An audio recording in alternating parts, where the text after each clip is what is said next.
Market day na naman pala bukas kaya nga heto, dali-dali kong inedit ang aming market day ni Mami. Tamad yarn. Ngayon ko nga lang ulit na isingit ang pagbo-voice over. Dahil talaga namang napaka-busy ko nga sa bawat araw na dumaraan. Hala siya, parang totoo.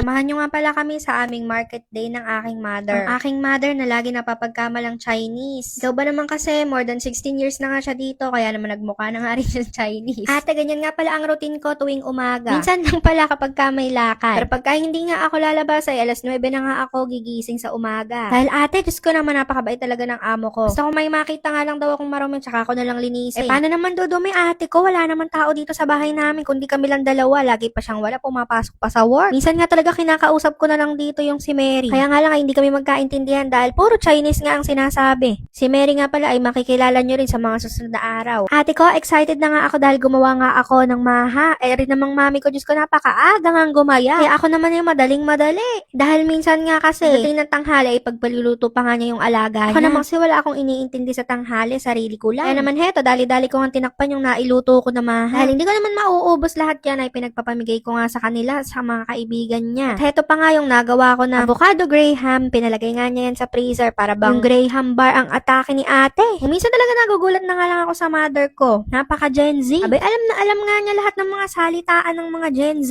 Kaka-Facebook niya talaga to eh. Facebook nga ni. Nagmamadali na nga ako dyan at parang mga alas 9 na nga yan. Dito nga pala sa Hong Kong ay kadalasan nyo makikita ang ganyang trolley sa mga kunya. Dahil usong-uso nga dito ang lakaran. Halos karamihan nga dito ng mga tao ay mga naglalakad lang. Dahil malapit nga lang ang market. Dahil kung minsan kahit naman talaga hindi mo kailangan ay mapapabili ka kaya kailangan meron kang trolley para hindi ka mabigatan pag uwi sa bahay. Alam niyo ba kung minsan sa gabi ay napakaiingay nga dito sa lugar namin. Nakapaligid nga pala kami dito sa mga sports. Ang tawag dito yung mga laruan siya. Ayan, ganyan. May tennis. Tapos sa bandang kanan naman ay merong football. Tapos dun nga sa may bandang baba ay meron namang hockey. Kung kailang gabi nga ate, saka sila ng mga naghihiyawan, mga nag-cheer pa. Hala mo talaga walang natutulog ng ganong oras. Hindi nga kalayuan ay nandito na nga ako sa Lagusan. Kung saan nga ay minuto lang ay makakarating ka na nga sa iyong paroroonan. Ito nga pala ang tinatawag na MTR dito sa Hong Kong. Pag nga punta nyo dito ay nasa ilalim nga yan ng lupain. Sa sobrang kamamadali ko nga yung niluto ko nga na umagahan ko ay dinala ko na lang dito habang naglalakad. Buti na nga lang pagdating ko nga dito ay nandito na nga rin yung tren. Ito nga pala ang pinakamabilis na transportation dito sa may Hong Kong, ang MTR. May mga guide naman yan at kailangan nga lang aralin nyo. Para nga hindi kayo maligaw dahil alam nyo na dito sa Hong Kong ay mahirap si magtanong. Dahil karamihan nga dito ay mga Chinese. Kung meron ka mang matsyempohan na Pilipino, nako kung minsan ay ililigaw ka pa. Sad but reality. Pero syempre hindi naman lahat. Iilan-ilan lang talaga ng mga Pilipino na ewan ko ba. Kung sino pa yung inaasahan mo, nakabayan mo, ay kung minsan sila pa yung gagawa ng hindi maganda sa'yo. Nakakalungkot lang kasi may mga nababalitaan kami na nananakawan pero sarili mo rin kabayan ang gumagawa ng mga ganon. Nakakalungkot lang. At heto nga, lumipat na nga ako ng Blue Line para makarating nga dito sa Wan Chai kung saan dito nga kami nagmamarket ng aking mother. Halos nasa 30 minutes nga rin ang biyahe papunta dito sa Wan Chai simula sa amin kasama na nga ang lakad. Marami kasing mabibili ng mga pangluto dito sa Wan Chai kaya nga dito kami bumibili ni Mami. Maluwag naman kasi ako sa oras kaya nga tuwing magmamarket siya ay doon na lang din ako magmamarket. Nakaka-amaze nga ang Hong Kong dahil nung unang nalaman ko na yung MTR nila ay subway ay talaga namang namangha ako dahil tatawid pa nga siya sa ilalim ng dagat para makarating dito sa Wan Chai sa Hong Kong Island. Diyos ko naman, eto namang mother ko ay hindi nga sumasagot. Naiinis na nga ako, gusto na nga lang bumalik at nagpagupit nga pala siya. Kaya nga daw hindi siya sumasagot ay nagpapagupit siya. Ganyan talaga ang favorite niyang gupit. Barbers. Kasi nga mahal nga ang gupit dito sa Hong Kong. Kaya nga kung minsan talaga ay yung mga kakunyang ko ay tuwing linggo nga ay sila nagugupitan. Karamihan nga ay may mga sideline kapag kalinggo. Iba ay nagugupit, yung iba naman ay naglilinis ng kuko. Iba naman ay nagbebenta ng mga lutong pagkain. Kanya-kanyang diskarte nga dito sa Hong Kong. Yung napanood nyo nga sa Hello Love Goodbye ay talagang totoo nga yun. Napakaraming Pilipina na mga kunyang dito kapag kalinggo. Sama-sama nga sila doon sa worldwide. Dito nga pala kami lagi bumibili ng mga meats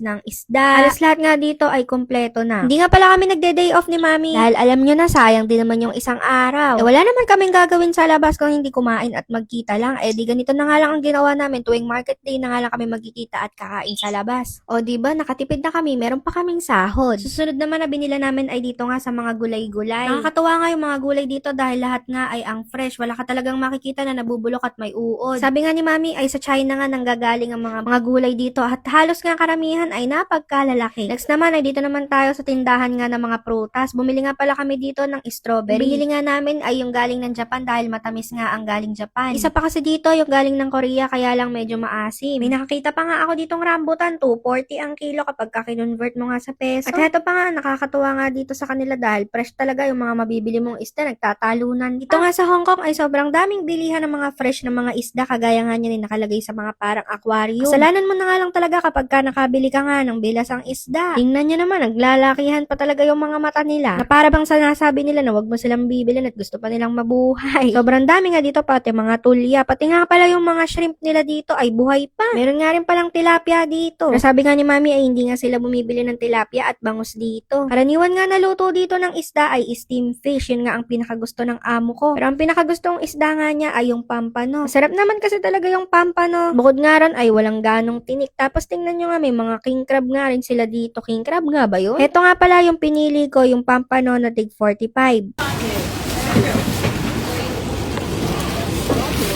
Parang nga sa Pilipinas, kapag sa palengke ka nga bumili, ay lilinisan na din nila yan. Yung mga alam ko nga lang na isda, yung karaniwan kong binibili, hindi nga ako bumibili ng ibang isda dahil baka nga hindi ko magustuhan yung lasa. Dahil alam nyo ba kasi dalawa nga lang kami ng amo ko nakakain, so wala nga akong choice kung di kainin kung ano yung niluto ko at binili kong pagkain. Medyo mahaba na nga itong market day namin at gagawin ko nga ito ng part 2. At sa part 2 nga, ipapasyal namin kayo sa lugar kung saan sikat ang mga Chinese New Year decorations. Hanggang dito na lang muna. Bye-bye! Thank you for watching!